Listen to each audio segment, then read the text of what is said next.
welcome to On the Record. Flying saucers, extraterrestrials, monsters from outer space. The government has been telling us for years that they're not real. They're weather balloons, or swamp gas, or reflections from the sun, or the ravings of lunatics. But serious UFO researchers say a breakthrough may be very close. Some of the government scientists who worked on the top-secret Project Blue Book are ready to talk. What's more, a series of revealing government documents have trickled out of the federal files, documents that paint a much different picture of the UFO phenomenon. One of the most dedicated UFO researchers lives right here in Las Vegas. His name is John Lear, and he is my guest today. Mr. Lear, thanks for being here. Okay, George. To begin with, you're a pilot, an airline pilot, captain. You have held 17 different world speed records at one time or another. You're a member of the famous Lear family that all Nevadans are pretty much familiar with, a former state Senate candidate. You don't sound like the kind of guy who would get hooked up in something that a lot of people would say is a bunch of nonsense. No, it's just by coincidence that I got really interested. This about 2 years ago. My father saw a UFO and my brother did, and they were very interested, but there was really no proof as far as I was concerned to really look into it until about 2 years ago. Your father and brother saw them. Can you give details? My brother saw one. He was flying a P-38 from Phoenix to Los Angeles at night. It just appeared in front of him. He made two turns, 90-degree turns. It stayed in front of him and then disappeared. And my father was flying at night, I believe, over the Arizona desert and saw one too. So you got an interest because of the other members of your family. How did you start out? I had an interest, but there was really nothing I could put my finger on. And like I say, 2 years ago, a friend of mine came through town. We had flown in Southeast Asia together, and he was retiring from the Air Force. He came over, and we started talking about where he had been for the last 15 years. And he mentioned that he had been stationed at Bentwaters. And I said, oh, Bentwaters, that's where the flying saucer supposedly was in 1980. He said, no, John, not supposedly, it was. He said, I don't care if you believe me or not. It landed. I didn't see it because we were confined to quarters, but I know people who did, and I'll give you the names, and if you ever see them, tell them you know me, and they'll tell you the whole story. Since then, I ran into one of the security police who was within 10 feet of the saucer and actually saw the 3 aliens get out and go up to General Gordon Williams, who was the wing commander at that time. Now, there was quite a bit of documentation regarding this Bentwater incident. Why don't you go into that a little bit? There's the Colonel Halt memo that came out under the Freedom of Information Act, and it told about the mysterious lights and beaming down and everything that happened in the forest except the actual alien landings. That wasn't in the memo. And there was also the tape, Colonel Halt forest tape, that he made over a period of 8 hours. And there's a 20-minute segment that we've been able to get a hold of that you can hear him running through the forest and being worried, saying the thing's after us. Now, why do you suppose that hasn't come out? I mean, this particular incident, why hasn't come out if so many people, and you've told me about this before, have seen it or seen these aliens? Why haven't some of them come forward? A lot of them have come forward, but they're just not getting any press. It's something that people just don't want to deal with, the press doesn't want to deal with, and people aren't going to listen to something unless Dan Rather or any of your big press people are going to tell them about it. And they're just too spooked. The Air Force has made an art form of ridiculing people who have talked about this thing. They've done an excellent job of covering it up for the last 40 years. George, basically what we're dealing with here is, I'll give you the bottom line. Okay. I'm not trying to sell it. I want to hear your thesis. I'm not trying to sell a book. I'm not trying to promote a lecture. This is based on what I've come across after intense research in the last year. And I have found out that the government has retrieved between 10 and 15 actual flying saucers, 3 of which have been in perfect condition, 1 of which they tried to fly. They have between 30 and 50 alien bodies in cryogenic storage. We even have the name of the person whose job it is to show these bodies to the heads of state and the people who are authorized to see them. They represent at least 5 different civilizations.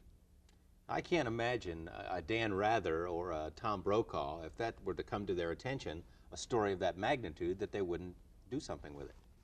Well, I can't answer that question. I don't know why they don't do it. There certainly is enough evidence based on what I've looked at.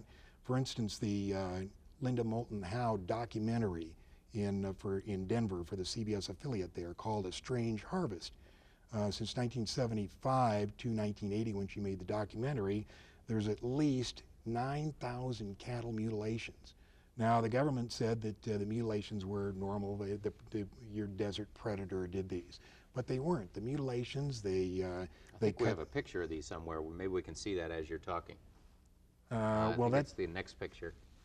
There we are. This is the mutilation. New Mexico State Police did the research on, or the investigation on it, and they cut out certain parts with and the cut was made with a laser beam far sharper than anything we have. As a matter of fact, they were able to determine that they cut between the cells and didn't cut the cells themselves. We presently don't have this kind of technology. Well, if we don't know that we have this kind of technology, or you and I don't know that we don't, but that doesn't prove necessarily that it's ET.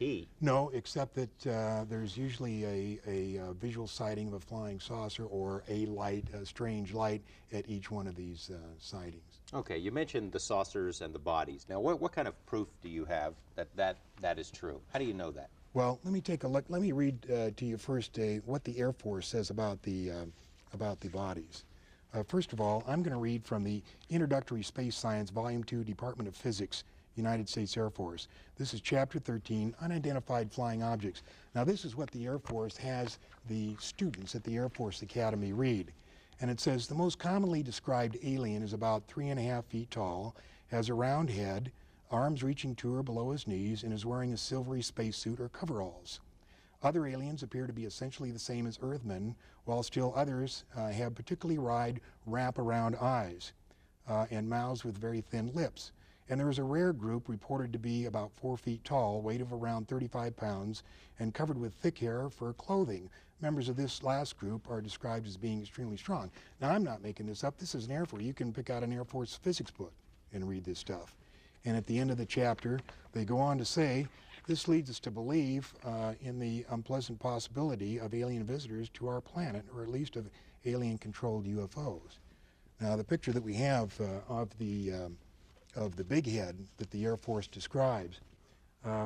This picture was drawn by an Army surgeon. These are one of the bodies that was recovered in the famous Roswell incident of 1947. Tell us about that. It was the first flying saucer that crashed and was recovered by the Army. It was covered up.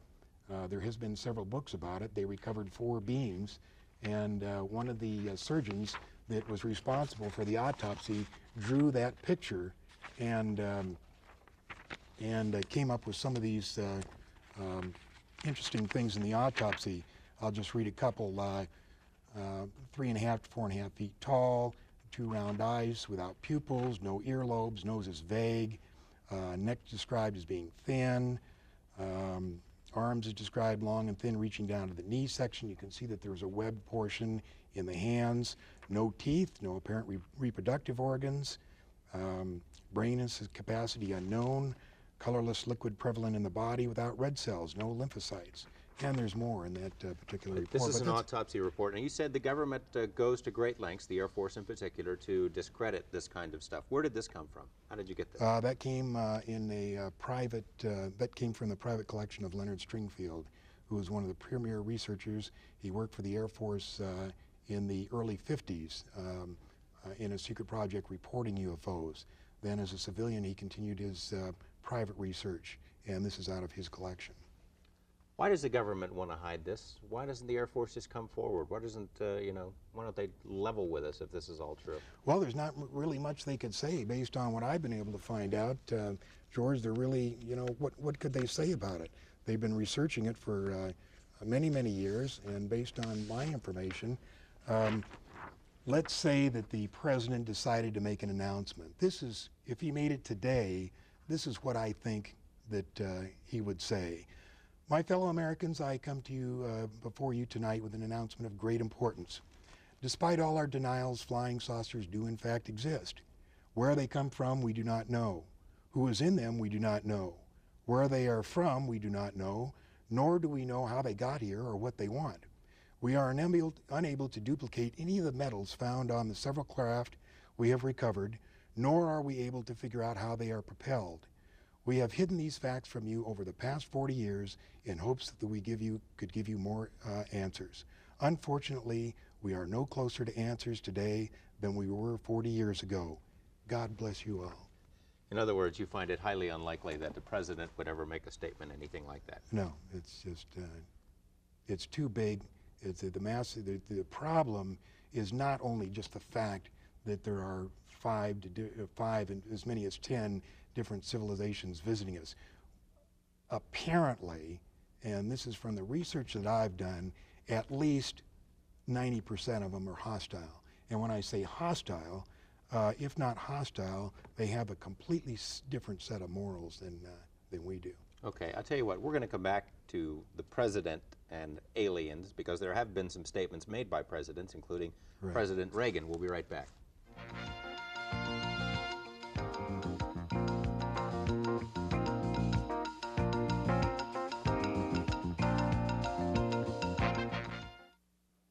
Welcome back. UFOs, are they real? We're talking with John Lear on the subject. Mr. Lear mentioned a couple of minutes ago about what the president might say about UFOs. Do you believe that various presidents have been informed about what you believe to be the truth on UFOs? Each president has been informed up to and including President Reagan.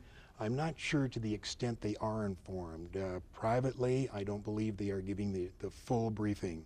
The people that control this information is a organization that we know of as MJ-12, and they're a top group of military and scientists. And I do know that when the president becomes president, it takes at least 3 or 4 months before he actually gets the clearance to know everything there is. Now that doesn't mean they tell him, but it does take 3 or 4 months to get. Now, talking to the president, let's talk about what the president has actually said. Has he mentioned anything about aliens? President Reagan? President Reagan on December 4th, 1985. This is a copy of the speech from the White House just before he went over to Iceland.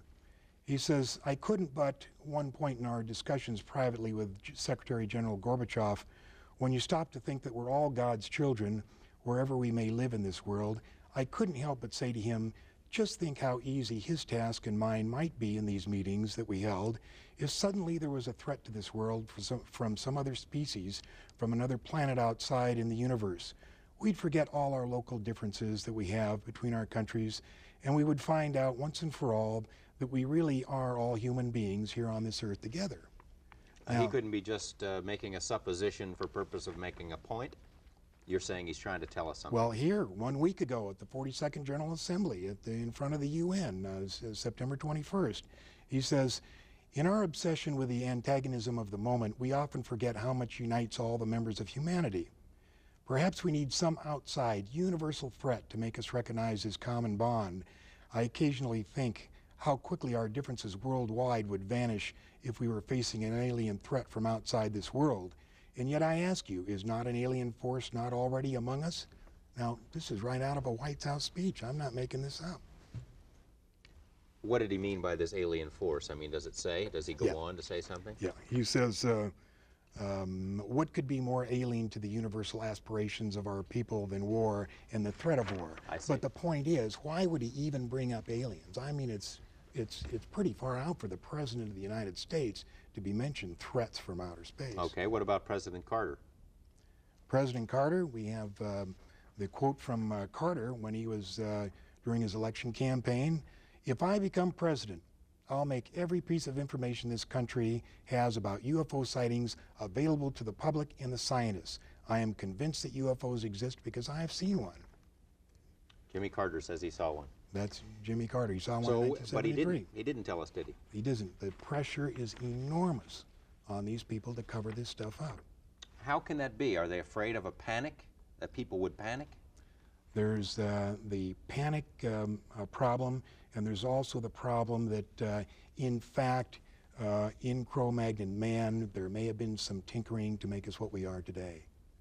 And that's been borne out by several researchers. We couldn't have developed exactly the missing link. Something had to happen to get us going. Between 4,000 and 8,000 BC, we had just been going along and for hundreds of thousands of years not doing anything. all of a sudden, bang, we started making pottery, invented the wheel, invented fire, and everything took off. What was the key that did that? I don't know, but it causes one to think. You mentioned a couple of minutes ago before the break that you think 90% of these visitors are hostile. What makes you think that? Well, doesn't fit with what we think of as ET, you know?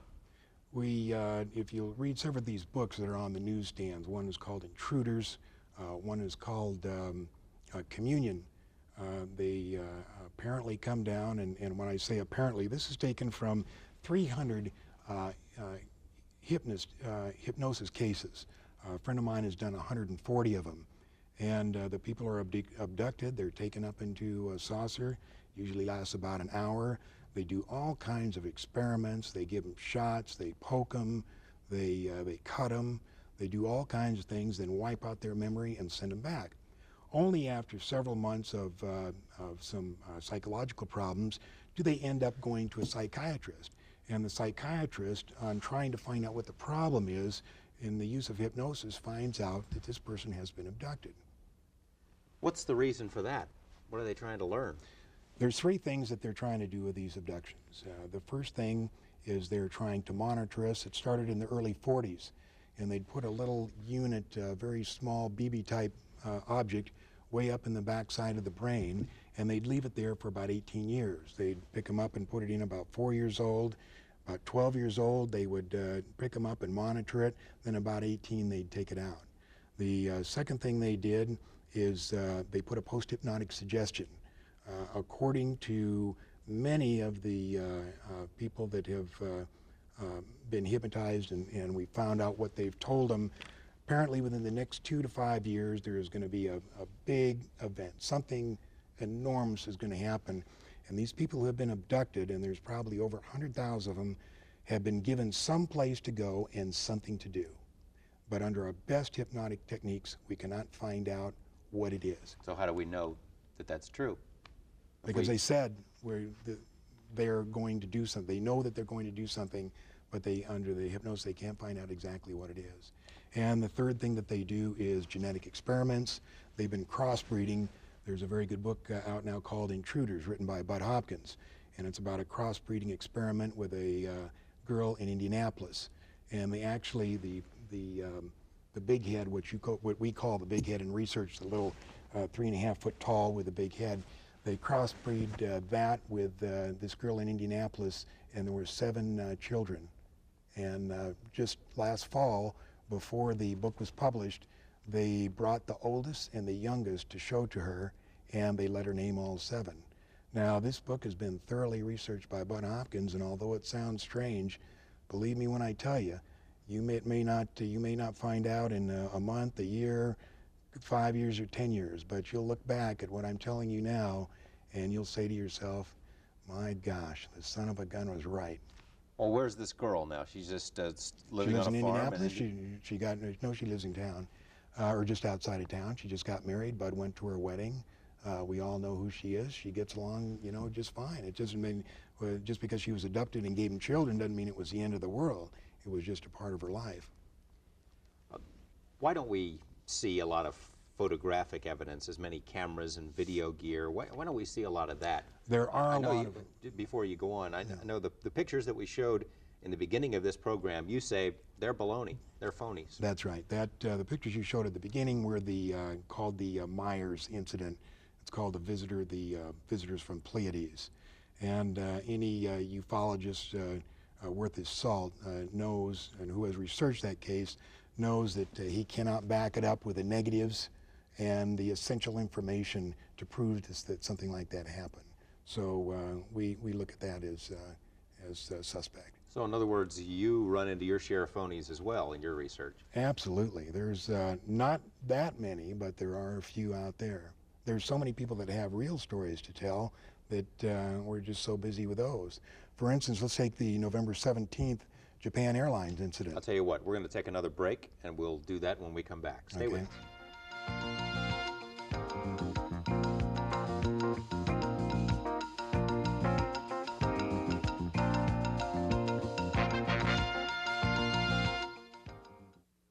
Welcome back. We have a few minutes left with John Lear. We're talking about UFOs. You're about to tell me about the Japanese airline incident. It's probably something that's still in the memory of our viewers. Yeah, the Japanese airline incident was a cargo 747 that had taken off from Iceland flying to Anchorage. And as he passed over the United States border and the northern part of Anchorage, he was intercepted by a UFO that was twice the size of an aircraft carrier, and he was followed by 40 minutes. He made a complete 360-degree right turn. He made a descent of 5,000 feet, and the thing stayed with him. Regardless of what you hear, the FAA did have him on radar, and so did the Air Force. If you have a picture there, this is a 26-page document made by Bruce Maccabee, who's a physicist employed by the Naval Surface Weapons Laboratory and one of the most respected figures in ufology. I don't think we have that picture, so go ahead. Okay, I'm just going to hold it up here, and you can see the size of the 747 to the UFO. Now, the UFO was not brightly lit like that. It's just made like that for reference. It was dark, but this is what he saw beside him. Well, whose rendition is this? This is the captain's. This is from the captain's rendition when he was debriefed by the FAA. Now, certain UFO debunkers have said what he saw was the planet Jupiter. Well, this is an insult to all transport category captains around the world. I mean, the guy knows the difference between something that's twice as big as an aircraft carrier and the planet Jupiter. I've also heard that it's the reflection of his own plane. But the radar, Yeah, that was an attempt like to describe it. You can't imagine what pressure these people are under to cover this stuff up. It's tremendous pressure. It really is. Okay. You were going to tell me that the church, did you want to go further into the JAL incident? No, I just want to say that's a 26-page report. It had the captain and the ATC conversation.